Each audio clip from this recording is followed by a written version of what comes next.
Everyone is trying to eat healthier and everyone's probably getting the adverts for Magic Spoon. I know I am, but is the website any good? And more importantly, how are they getting us to convert?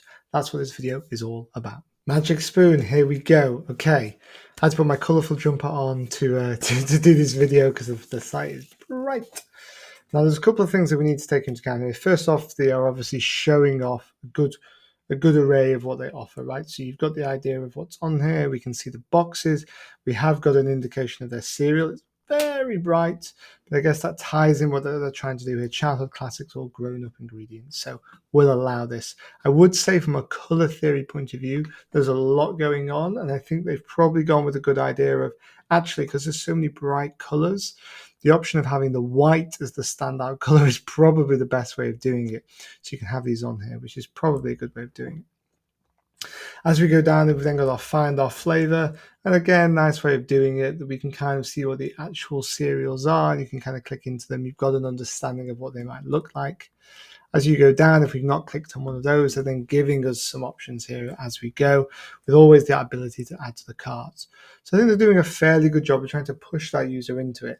Now, I will appreciate I'm looking at this on the desktop because I'm doing a full long-scale video for YouTube, but we might also have a quick look at the mobile version because I imagine that's how most of their users are going to come to this site, right? We'll do that. So I'll try to talk about both kind of aspects as we go. Obviously, building of our bundle with some nice little bit of personality here and ideas of what's going to come in the box is a nice way of doing it as well. And we've got some credibility building further down the page with building of these testimonials, which is quite nice. This is a little bit slow to load, but high protein, indications of why it will be good, why people can buy into it. Again, kind of a good idea. And you've got these elements on here. Everything is around try now and building credibility. If we've got this far down the page and we've not done it yet, then we might be looking for something in particular. So presumably credibility or just a clear call to action is what they think the user will be after. So let's go into it and we're going to build our own bundle and we'll see what happens together. So everything is then loading in. It's giving me some visual indication of how many I can have. So let's just randomly bang these in, and then that way, that's quite a nice little bit of UI for us to fill in here. It gives us an indication. I can change it to a 4-pack. Can I? 6-pack? No. There you go, 6-pack. 4-pack. That's quite nice. It starts on the higher one. I guess it gets more out of us. If we go with the 4-pack, I've now filled up my 4-pack. I've got an option to move these up and down. I can see what the box looks like and move away. So really nice options. They're also adding in these tags to say it's a bestseller or limited option, which again is quite nice.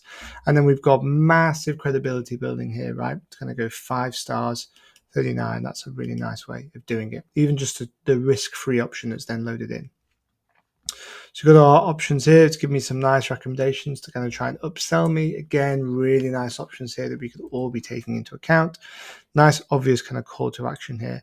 And again, because everything's a little bit more muted, even this over here becomes muted.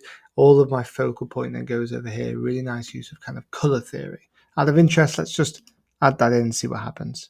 So that gets dropped in here and I can see that information. So that's quite nice. Let's go on to checkout and see what happens from there.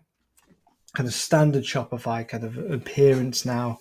We'll go on to these options. Now, what's really interesting is I've gone through this process and at no point actually have I signed up for any form of subscription. So it's quite interesting there because I was under the impression that's what would be happening. So we're going to go back a little bit and we're going to have another look through the site to see where we went wrong. Okay, now interestingly, I've had to add something else to my cart and then all of a sudden I can now subscribe. So it's quite interesting that I would imagine one of the main things that they want a user to do is to subscribe, but presumably because I'd done a custom mixed bundle, it wasn't given that option to subscribe. You'll now see the difference is that as soon as I've added this, the kind of chocolate version to it, they're now giving me these options. So I can change my flavor, these other options. I can switch this to a subscription. So I have interest if I hit no thanks, this then loads up here and I can still go to here. I can then see this option to subscribe. So let's see what happens when I subscribe to that. So I now get a drop down option onto here. I've now got these nice little ways to go one-time option or delivered every 14 days. And I can have that in there. So that's now again, we'll go all the way through and have a look what that's going to offer me. So now I've got the option on here for me to deliver every 14 days. That's quite nice. So let's just go through that again together. It's really interesting because we've got these shop all products, which is one way, But the other main call to action that they are now doing is for me to build my own bundle. Now, I appreciate the building of my own bundle will now give me some options, but it did actually say for me to subscribe and save here, which I actually did miss. And I think I've missed that because there's so many other options that are already on here. And as soon as I see, as soon as I click, that's why it's disappeared. It's a limited option. So let's remove some of those. I feel like that should be highlighted a little bit more obviously. Okay, so if I now add to cart, let's see what happens. Does it give me, it does now still give me this option to subscribe. So actually the system did work, but it just shows you that difference there, that if we're not really clear to the user on the fact that they are potentially missing out on something, it's a really strange option that they've done there. That obviously they're really pushing the pumpkin spice and the salted caramel, but it immediately removes that option for me to be able to subscribe, which really is probably what we want everyone to do. So I think having that as an option just needs some thought around that UI to kind of work. There's obviously some really nice features here. You know, they're going to town here to say, let's not just leave it to a tab to say, make it a subscription. Let's make it super, super obvious.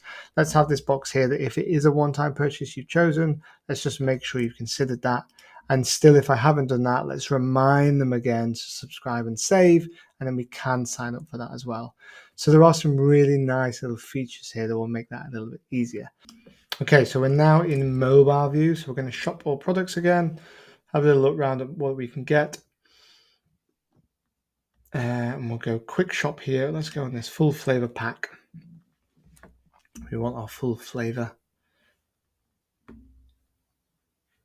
pack. Yeah, sure. Add to basket. Let's see what happens. So that now pops up. Now, interestingly, again, there's no reference to a checkout of a subscription option here. So I'm going to remove that. And maybe that full flavor pack is, I think it might have a limited edition, which again is really unclear. I thought this process was going to be seamless and everyone was going to absolutely love it. Right, I'm now getting the option to do variety. I can see the subscribe option is on there, so let's add to cart. This now makes sense. So the overall hierarchy, I have to interact with this now, so no thank you. And again, it's really obvious at the top of the page for me to be able to interact with this to subscribe and save, and I can just check out or add these additional items.